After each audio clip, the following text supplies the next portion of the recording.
We continue now on O'Connor Tonight with Dr. Robert Malone. He is the inventor of the technology used for what's commonly referred to as the COVID-19 vaccine. His book is Lies My Government Told Me. And Dr. Malone, I want to talk about the terminology here for a moment because it is commonly used, this term vaccine. But my understanding of a vaccine, whether it's for flu or for measles or mumps or chickenpox or polio, is that you get this inoculation and then you build up a resistance. So if you're exposed to the disease, you won't actually catch it. That's not what these shots do. Is it technically a vaccine, what they're giving us? Well, that's an interesting question. Vaccine is what a vaccine does. I think it's kind of in the eye of the beholder. There has been an effort, successful effort, to change the definition of a vaccine during the Hmm. last 3 years so that these products would be consistent with the newly promoted definition of what a vaccine is. But in the common understanding of what a vaccine product is, that being just what you said, that they protect you against infection, replication, and spread, these products clearly do not do that. We have that from Tony Fauci. We have that from Rochelle Walensky. We have that from Deborah Birx. And recently we have that from Bill Gates, who's now making statements that the government and the World Health Organization has overreacted to this virus that was never that much of a threat. And we're left with arguing at the fringes of whether or not these products protect against severe disease and death.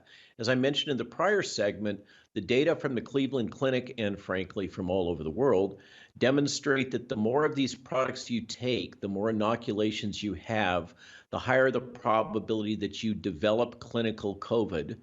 And Hmm. what data from many countries throughout the world are now demonstrating is that if you take these products, you are actually well, let me put it this way.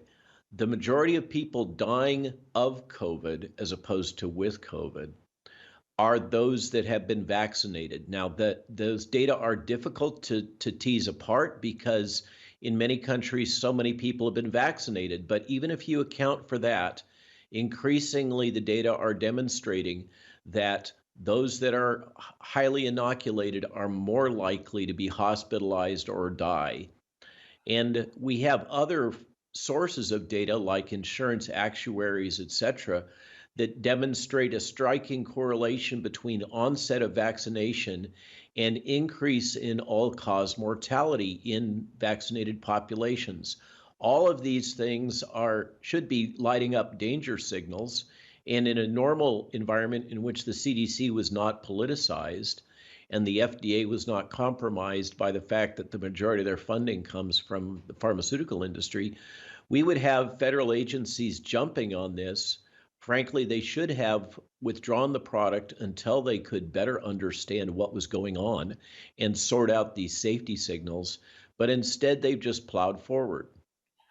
And again, I do want to get a little bit because you're pulling on some threads here with regard to the safety and some of the concerns that somebody might have if they've had the shot. But just real fast in the effectiveness aspect, if because so many companies still have these vaccine mandates that you're going to lose Yeah. your job or you won't get hired if you haven't been vaccinated. If I'm working in an office and my coworker on the right has been vaccinated and my coworker on the left has not been vaccinated, but they have had COVID before, which of my two coworkers poses the biggest threat to me?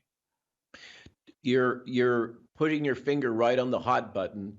The vaccinated coworker rather than the naturally immune coworker would put you at greater risk of infecting with becoming infected with the virus and or developing disease. The Yeah. highly vaccinated coworker is more likely to be productively infected, infect others, and develop disease. That's And the I just unfortunate want to truth. I want to flush this out real fast, doctor, because people might, not get this.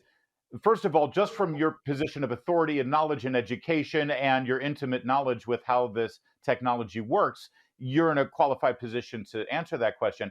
But you also have the science and data on your side as well. This is not a guesswork anymore. This is not February of 2021. We've got 2 years of case studies here to look at. So this is actually what we now know based on, well, science. Exactly right. So why isn't it resonant? So this is where people start getting conspiracy theories. This is where people start thinking, why are we still here? You've mentioned other countries. I know that Israel has scaled back on this. UK has scaled back. Other countries in Western Europe. Why here in America is this? There's still dogmatic, almost cult-like faith in these shots, in these masks, and people get so hysterical about it still. Well, I think you just again hit the hot buttons. Cult-like is an appropriate term. This is not based on reason or data or rational assessment. And in many ways, what we're seeing is a gross failure of leadership in the executive branch of the White House. As far as I'm concerned, the executive branch of our government this is the well past the point where the executive branch should have come out and basically said mea culpa. And this is not in the public health interests of the population in general. It's hard to explain what we're seeing in terms of national leadership as originating from a commitment to public health rather than a commitment to some other agenda. And this, of course, plays right into the conspiracy theorists' landscape of speculation of what that other agenda might be.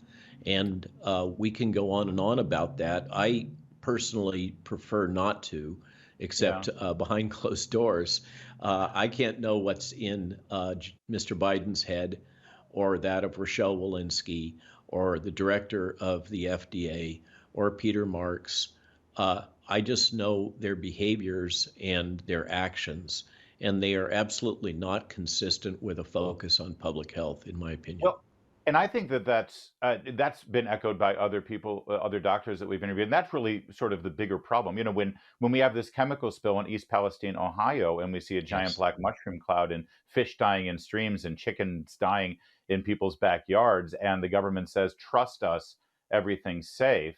And we see other instances of public health concerns where the government says, listen, there's nothing political about this. This is just for your best good public health wise. They've lost that credibility. This is the classic government who cried wolf. Just so I had spoken about this, I think starting about 2 years ago, that we were heading down a path that would compromise public faith in not just public health and the entire public health enterprise, but also in the vaccine enterprise. And we're there now. Furthermore, worldwide, there's been a loss of confidence in the regulatory apparatus of the United States, which used to be believed to be the gold standard for the world.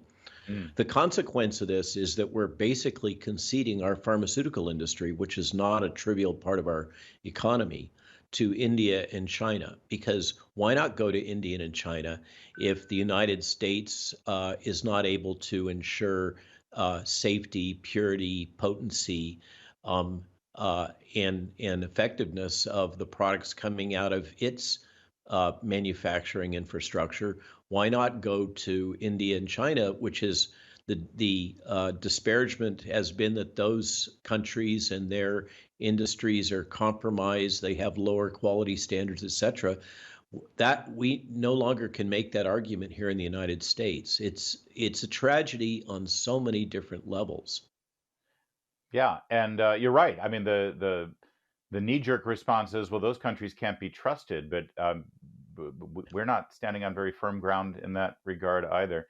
I wish we had more time for you, Dr. Malone. I hope you have time where you can come back because there's so much more that we'd love to get into. In the meantime, I want to remind you again, his book is Lies My Government Told Me. He is Dr. Robert Malone, and it's always a fascinating conversation, Dr. Malone. And hopefully we didn't get you in trouble. I know sometimes you get into trouble for being honest, so hopefully we steered clear of it today, my skin is pretty thick these days. I fully expect the attacks, and they just bounce off. I just disregard them.